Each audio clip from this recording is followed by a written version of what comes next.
This is the stupidest thing I've read in a while. Whether you like it or not, history is history and facts are facts. The Hebrew language is an invented language. My favorite is the history is history.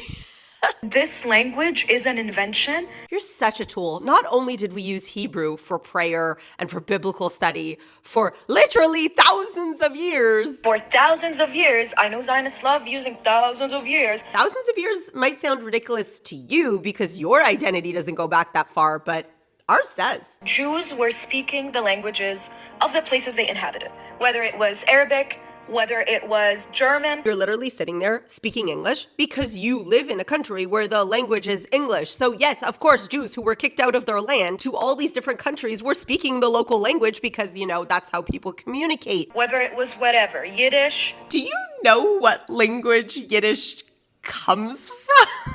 Here's a notebook from 1,000 years ago of a Jewish kid practicing and studying Hebrew letters. Studying, learning. Maybe that's something that you should do. Look up this guy, Ben Yehuda, and read about how he revived it for Zionist purposes. Tahrif. In Arabic, we say tahrif. بيحرفوا التاريخ. You do know that Arabic is a colonial language, right? I mean, it makes total sense that countries like Morocco speak Arabic, right? I can't, though, with all the lies about Eliezer ben Yehuda. Please, Josh, save me. Take it from here. I got you. Look, Hebrew is the language of the Jewish people for more than 3,000 years.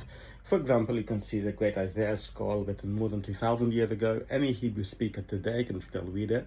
The dictionary I'm holding here was printed in Venice in 1738. Written in Hebrew to teach Jewish children to speak Italian. It has the word in Hebrew and how to pronounce it in Italian. Eretz, Terra, Shemesh, Sol, Yarech, Luna. And here's a newspaper from 1785. In Hebrew, that included poems and letters, and the person that wrote this letter is talking about the Hebrew language. He's writing how it is developed enough that there's no concept he cannot express in Hebrew. You may not want to believe what Jewish people wrote in Hebrew about Hebrew, so you can head to the library and find out what non-Jewish people wrote about Hebrew before Eliezer ben Yehuda was born. In Narrative of a Mission of Inquiry to the Jews from the Church of Scotland in 1839, they write, Hebrew is the most necessary language for one who labors among the Jews.